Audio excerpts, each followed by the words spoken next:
vamos a meternos en uno de los temas, indudablemente, que ha tenido y que tiene actualmente la provincia de Santa Fe. Hace mucho que no lo vemos, por lo menos en los medios santafesinos. Y estoy hablando del exministro de Seguridad de la provincia de Santa Fe, Marcelo Saín, que lo tenemos conectado. ¿Cómo le va, Saín? Gracias por atendernos, un gusto saludarlo. Buenas noches, Juan, y tanto tiempo. Un gusto escucharte.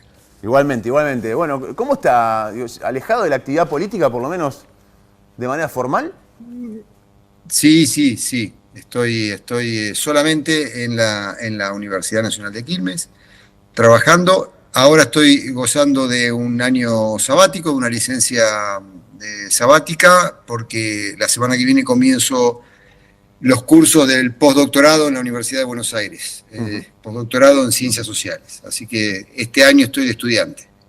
Fuiste el primero de 4 ministros de seguridad que pasaron en los últimos 4 años, menos de 4 años, en la provincia de Santa Fe. No sabés lo arrepentido que estoy. ¿Sí?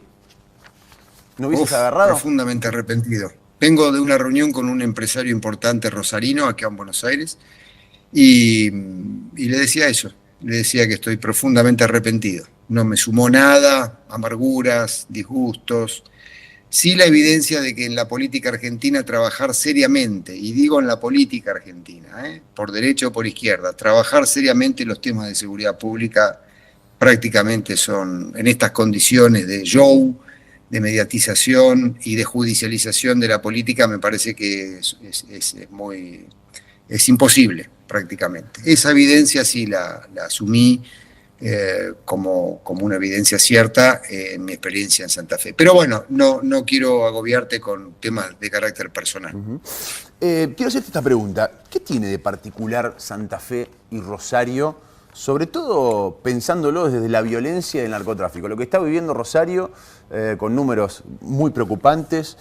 ¿Por qué otras ciudades, La Matanza, Avellaneda o municipios del conurbano bonaerense no tienen el aparentemente terrible problemón que tiene Rosario y que tiene Santa Fe?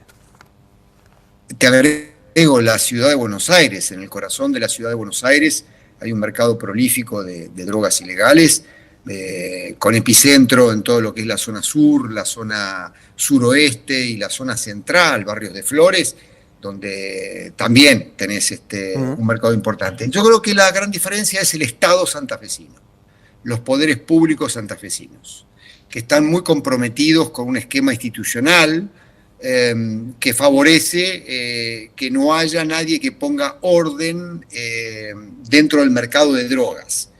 Si uno parte de la evidencia de que cuando ya se estructura un mercado de drogas no hay posibilidad de extinguirlo de ninguna manera, ni siquiera con una pauta fuertemente represiva, lo que vos tenés que hacer es tratar de regularlo, como hacen en Estados Unidos. Estados Unidos es el mercado más importante de cocaína que no se produce en su propio territorio del mundo. Y sin embargo, no pasa lo que pasa en Rosario, en las grandes ciudades norteamericanas, ¿no? En Europa lo mismo. ¿Esto qué es? Hay un Estado que controla, de alguna manera, que va regulando sin asociarse con las bandas, digamos, el mercado. A ver, cuando un grupo criminal se apropia de una población, controla algún sector judicial, controla algún sector político, ejerce influencias en campañas electorales, bueno, claramente en Europa se corta rápidamente el circuito. Es como que hay un Estado expectante que en cuanto es necesario aplicar la ley, se aplica. Yo diría, gran parte del sistema funciona con una suerte de abstención en la aplicación de la ley, tratando justamente de manejar esas regularidades, porque ellos prefieren siempre un narco gerenciador sin violencia a el apresamiento de ese narco y la posibilidad de una guerra que atraviesa la sociedad en su conjunto. O sea, es terrible, lo comparto, y uno entiende cómo ha funcionado, por lo menos en muchos países del mundo. Ahora, es muy difícil encontrar a alguien que lo diga. Y que diga, bueno, lo que hay que hacer pero yo lo he dicho es regular, porque vos está diciendo que el Estado tiene que regular, digamos, el narcotráfico. Cuando hoy todos se pintan de militar, se ponen las barracudas y dicen, no, guerra narco, más armas, más, es por ahí, ¿no? Está bien.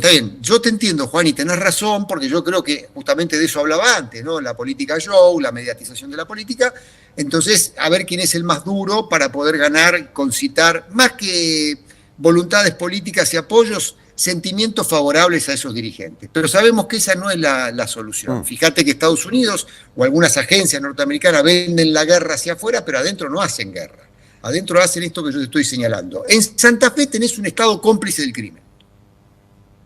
Concretamente es eso. ¿Por qué? Primero, tenés un Ministerio Público de la acusación que es muy débil, que demostró que, a pesar de que es un poder novel, es un poder muy dependiente del poder judicial tradicional. Gran parte de ese poder judicial no está de acuerdo con la reforma procesal penal y por ende le pone el pie al Ministerio Público de la acusación.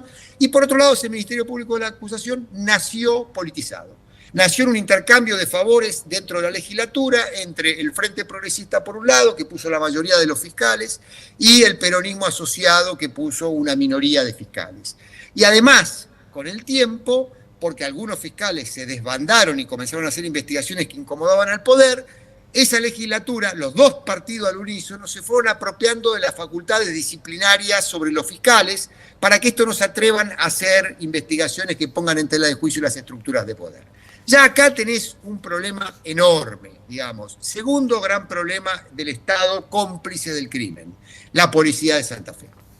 Si vos tuvieras en Santa Fe una policía como la de la ciudad de Buenos Aires, la de la provincia de Buenos Aires, que te regula el narcotráfico, te lo controla, pero te garantiza que no hay violencia, o porque a los narcotraficantes que se salen del acuerdo los matan o los apresan, no tendría violencia en Rosario y no tendría violencia en Santa Fe. Pero en Santa Fe tenés una policía que es de la peor de la Argentina, que ni siquiera controla el mercado ilegal para apropiarse de la rentabilidad del negocio, por ende no puede poner orden en nada. Yo estoy sacando un libro explicando todo esto ahora, en la editorial Prohistoria, y ahí explico en detalle y muestro en detalle que, por ejemplo, en Rosario se produce algo que es el mundo al revés en estos temas. Las grandes organizaciones narcos que han guerreado durante la última década han controlado a sectores policiales. Es decir, los policías que han sido condenados con los Monos en el 2018 o con Alvarado el año pasado eran empleados de los jefes de estos grupos criminales y no al revés. Es decir, no había un Estado regulador, sino que había sectores criminales que de alguna manera pueden controlar a sectores del Estado. Y te voy a agregar un tercer componente importante, que es la política. La política abreva de gran parte del financiamiento, a través muchas veces de la policía, de la extracción de la rentabilidad criminal. Acá en Santa Fe, y no voy a decir nada más, pero todo el mundo sabe nombre y apellido. Hay campañas electorales que algunos candidatos tendrían que explicar a partir de los cargos que ocuparon anteriormente, tendrían que explicar de dónde sacan ese dinero. Nadie les pregunta nunca nada. Y yo sospecho que ese dinero viene de ciertas estructuras criminales. ¿Por qué? Porque gran parte de la rentabilidad narco, yo no digo que vaya directamente a financiar la política, pero financia sectores, digamos, económicos que abrevan en esa cantera y que de alguna manera también después terminan financiando la política. Por supuesto, los dirigentes políticos, yo me encontré con varios que me han dicho, yo recibí dinero en la campaña de tal financiera, de tal agencia, de tal empresa, pero yo no sabía que tenía un compromiso con el narcotráfico. Bueno, está bien, pero en definitiva, al fin y al cabo, porque fuiste el ministro amigo de un polinarco, o porque fuiste un partido político que permitió el financiamiento de un sector empresarial vinculado con el narcotráfico, la política, que además no quiere reformar la policía y no quiere despolitizar, digamos, el Ministerio Público de la Acusación, es el tercer gran responsable del Estado cómplice del crimen. Yo creo que por ahí está la explicación. Entonces el mercado se fragmentó. Sin regulación legal o ilegal del Estado, el mercado se fragmentó y los grupos criminales se están disputando todo. Pero hay un nivel de ignorancia en la política santafesina que es tremenda. Es tremenda. Por ejemplo, no saben hoy en Rosario que la gran disputa que se está dando es el cuestionamiento a los grandes liderazgos históricos de los grupos narcos. Si hay una pelea por el sillón del Guille Cantero dentro de la estructura de los Monos. Hay un mapa nuevo del crimen que se modificó en los últimos 3 o 4 meses. La política, perdón, vos decís que no lo sabe. Está en Babia. O sea, ¿crees que no lo sabe la política esto? Digamos, no ignora esta situación. No saben, la política no quiere oír hablar de estas cosas, no quieren oír hablar de estas cosas. La política tiene, su meta es la campaña de este año, a ver cómo pueden renovar, fíjate vos que el Ministerio Público de la Acusación va a renovar las autoridades, quizá con nuevas autoridades superiores, pero eso se va a terminar definiendo en un cuarto entre 4 o 5 dirigentes políticos, como se ha hecho siempre, y no va a contar nunca Santa Fe en estas condiciones políticas con la verdadera autonomía del Ministerio Público de la Acusación.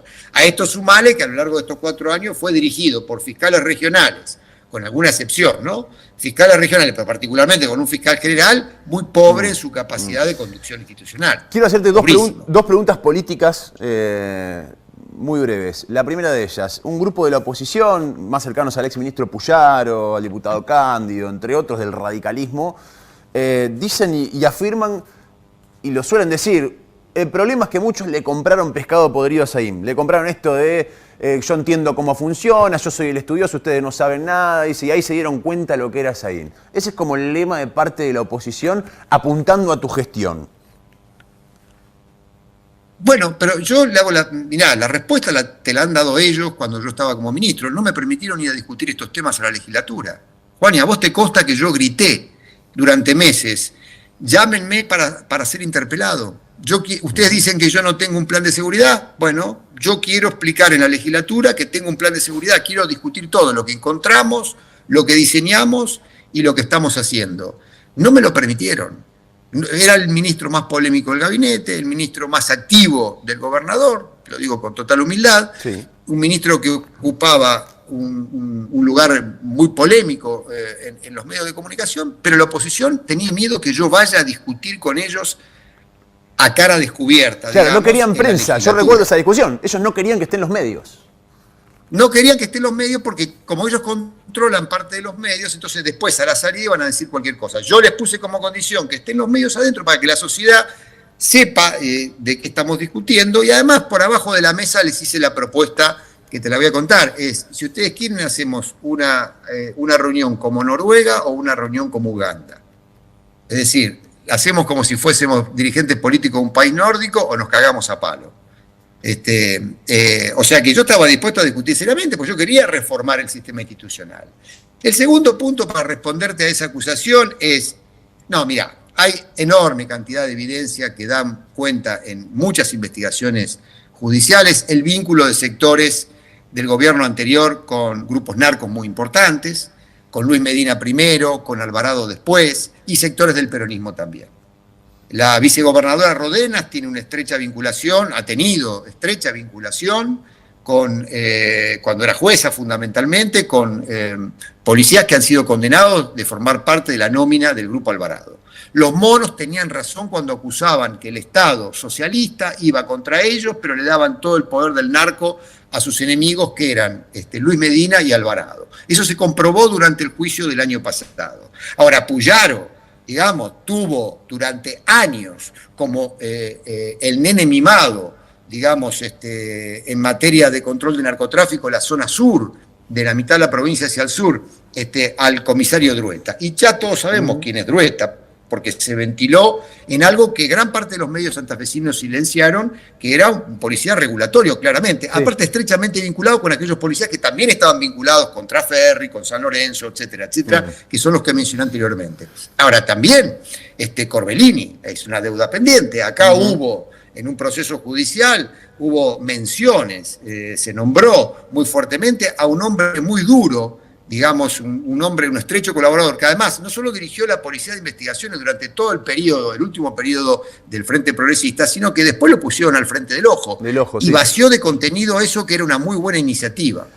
La otra política, uno supone que un gobernador elige ministros porque entiende que comparten el norte. ¿Qué pasó con Perotti? ¿En qué momento se le gana la pulseada a Perotti en tu contra? Mira, yo he tenido y tengo un enorme respeto y cariño por Perotti, porque Perotti no forma parte de la banda. Perotti era un outsider, no era ni del Círculo Rojo santafesino ni del Círculo Rojo rosarino. Aparte, yo compartí mucha intimidad con él en las conversaciones que hemos tenido y conozco íntimamente el pensamiento de él al respecto. Hubo un momento en la gestión entre nosotros, mediados del 2020, que yo le dije, mira, hay ciertas investigaciones que van a terminar escalando a las estructuras de poder. Omar, o las paramos acá, o sea, nosotros no las convalidamos, o no sabemos dónde va a llegar esto. Y él me dijo algo que yo lo dije muchas veces públicamente: yo no vine acá a hacer lo mismo que hicieron todos los demás. Yo vine a cortar el vínculo entre política y crimen. De hecho, él lo dijo en la Asamblea Legislativa el 11 de diciembre del 2019. Bueno, yo fui el hacedor, el que bajó esa política, el que la concretó en hechos puntuales. También debo decirte que aproximadamente febrero del año 2021, cuando yo ya había doblegado la voluntad de la oposición para asistir a la Cámara de Diputados a exponer, porque ya Cándido no se la bancaba más, que yo siguiera diciendo que él no se anima a debatir públicamente conmigo con los medios adentro, y aceptaban que yo fuese ahí, bueno, el gobernador me dijo: mira, Marcelo, yo no quiero que vayas. Esto no lo conté nunca. Y ahí es donde yo me di cuenta que evidentemente Perotti estaba entrando en un año electoral, como fue el año pasado, el año pasado, en un momento, digamos, que me parecía que era relevante otro tipo de orientación. Y por supuesto, como yo siempre fui orgánico de Perotti, y yo fui, reitero, el que se encargó de bajar esto. Si algún día, si quieren, les explico política por política. De todas maneras, también estoy escribiendo un libro al respecto. Porque como no pude explicarlo allá en los medios, voy a explicarlo a través de un libro. O sea, Perotti te pidió que no vayas a la legislatura. Y cuando yo me dijo: no, mejor no vayas, yo también noté que parte del bloque peronista no quería que vaya. ¿Sabes por qué? Porque gran parte del bloque peronista no es aliado de la camarilla política que yo te señalo. Pero cuando va un funcionario nacido en la ciudad de Buenos Aires, criado y formado políticamente en el Gran Buenos Aires, y dice algunas verdades en la legislatura que ellos durante años no dijeron, y muy, muy cómodos no era, no les iba a resultar. Entonces aquellos que no formaban parte de la camarilla, pero eran del peronismo, Marcelo Saín también los incomodaba. Digamos las cosas como son, total, ya pasó mucho tiempo. Yo ya soy un pedazo de historia de todo eso. Entonces, sí, ya me di cuenta que ya si no tengo el apoyo del gobernador y no tenía el apoyo, digamos, de los legisladores peronistas, excepto Matilde Bruera, digamos, más comprometidos, digamos, con depurar la política de estas cosas y producir una reforma, la verdad, Juani, bueno, ya no tenía nada que hacer. Lo que sí me pidió Perotti que siguiera el equipo, porque él me dijo: Laña no está en condiciones de continuar solo. Y bueno, y yo ahí me reuní con el equipo, lo hablé con ellos largamente, particularmente con los dos pilares del equipo, que era Germán Montenegro en Seguridad Pública y Nadia Schuchman en Control Policial. Los audios de Saín, que han sido título en los últimos años y que tienen que ver con un supuesto sistema de espionaje, y donde vos en uno, puntualmente, hablás de perfilar a un empresario de medios porque salís de una reunión con el gobernador y me pidió que apuntemos para este lado. ¿Qué tenés para decir sobre eso? Más allá de la causa, que hemos seguido el derrotero de la causa, pero en sí de los audios. Sí, para mí el tema de los audios es un tema de menor relevancia. Yo creo que los temas de fondo por los cuales a mí me destituyeron tienen que ver con otras cosas, ¿no? Es decir, evidentemente con esto que te estoy diciendo, yo era el hacedor de esto. Fíjate vos que hay algo sorprendente. En el último tiempo me he reunido con importantísimos empresarios de Rosario. O sea, ahora hay una cierta disposición. Muchos están queriendo conversar conmigo en función no de dar una explicación, pero sí de que yo pueda entender un poco mejor la letra chica de qué estaba pasando ahí, el vínculo con el mundo de la finanza del crimen. Debo decir de que no todos los empresarios y todos los sectores financieros, particularmente en Rosario, están comprometidos con el mundo criminal. Por ahí algún sector de alguna empresa, alguna puntita, alguna mesa de dinero, pero no, digamos, el grueso de los financistas. Fíjate que eso pasa. Un caso notable es el caso de Carey.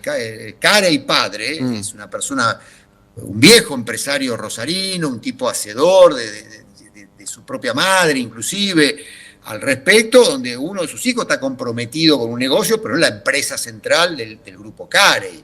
Entonces, nos ha pasado a todos que cuando nosotros seguíamos el dinero narco llegamos a determinadas cuevas, pero eso no compromete al conjunto del empresariado. Ahora, sí creo que el empresariado tiene que tener una política un poco más audaz, en el sentido de tratar de controlar un poco mejor el origen de los fondos que se gestionan en una economía que además tiene un grado de informalidad muy importante. Entonces, el tema de los audios, para mí los entretiene a ustedes, los medios. Juani, sabés que te aprecio, yo no estoy dando notas a nadie ahí en Santa Fe porque no quiero la prensa santafesina, pero a vos te aprecio y estoy hablando contigo. Pero la verdad que son temas de menor relieve, eso es engaña pichanga. Esas son tonterías. Después hay que poner en contexto los audios, ¿no? Hay que ver, porque han dicho que yo apresé gente y la tuve apresada en Rosario, cuando en realidad yo estaba haciendo un chiste a una colaboradora mía dicen que montamos una dictadura por el tema de la cuarentena y entonces tengo acá apresada una señora con el perro que hace 10 horas que no le doy agua. O sea, si hay tanta ingenuidad y hay tantos pelotudos y pelotudas en Santa Fe para creer eso, y bueno, yo lo lamento por ustedes, qué sé yo. El problema lo tienen ustedes, no yo. ¿Se comprende esto? A mí me acusan de peculado los fiscales santafesinos. Y lo que hay un audio es que yo le digo de que venga con un bolso grande porque hay dinero. Y yo manejaba fondos reservados. No leyeron las normas que yo tenía facultades de manejo de fondos reservados. A ver, indudablemente, y yo comparto con vos, digamos, el tema de los audios, más cuando uno ve, y lo analizamos también en su momento, cómo fue el derrotero de la situación. Que una vez por mes salía un audio de Saín, se construía una noticia, y cuando íbamos a la causa todavía no estabas imputado. Que ahora sí estás imputado formalmente. No solamente eso. Yo en eso, mirá, yo ya me descomprimí bastante con esa causa. Yo creo que la imputación para mí es muy débil y es una imputación que la vamos a poder discutir bien. No sé si en Santa Fe, porque vos podés tener razón jurídicamente, pero si tenés un poder judicial en contra no hay Está bien, forma, pero seguirá el camino de la justicia. Seguir lo que tenga que seguir. Sí, yo no voy a negociar nada que no tenga que ver con esto. Vos pensás que el perfilamiento lo hace cualquier organismo de seguridad en cualquier lugar que está investigando criminalidad compleja. Porque una cosa es un robo a mano armada en una esquina de un lugar. Ahí no tenés que hacer lo que se llama técnicamente criminal. Otra cosa es investigar al Grupo Alvarado. Estamos de acuerdo, me detengo ahí. Vos hablás de perfilamiento, que es lo que se habló en su momento, los perfiles de Saín, etc. ¿Había perfilamientos a empresarios? ¿Tenían que ver con investigaciones criminales o tenían que ver con intereses políticos del gobierno? Yo personalmente, ni mis colaboradores ni yo tuvimos acceso a bases de datos, eso lo manejaba el personal, o del organismo de investigaciones o del Ministerio de Seguridad. Fíjate que entre los denunciantes de la causa con nosotros están los empleados que en teoría y en la tesis fiscal hacían inteligencia para nosotros. O sea, durante 2 años hicieron inteligencia política y legal para mí. Y 2 años después se dieron cuenta de eso y me denunciaron. No, son los militantes de Puyaro y de Baclini, que en algún momento cuando necesitaron dijeron, che, montemos una denuncia contra este tipo. Y los mismos tipos que han trabajado conmigo, chicos y chicas que han trabajado conmigo, tanto en el ministerio como acá, que además a muchos los apretaron, digamos, hicieron esa denuncia. Ahora ellos están incursos en el mismo delito que me reprochan a mí, porque ellos cometieron, digamos, ese supuesto delito a lo largo de 2 años. Bueno, esto pasa en Santa Fe nada más. ¿Qué querés que te diga? Saín, gracias por... Sí, entiendo. Gracias por su tiempo, muy amable. Bueno, Juan, y te mando un abrazo grande. Un abrazo Saludo grande a todos y todas.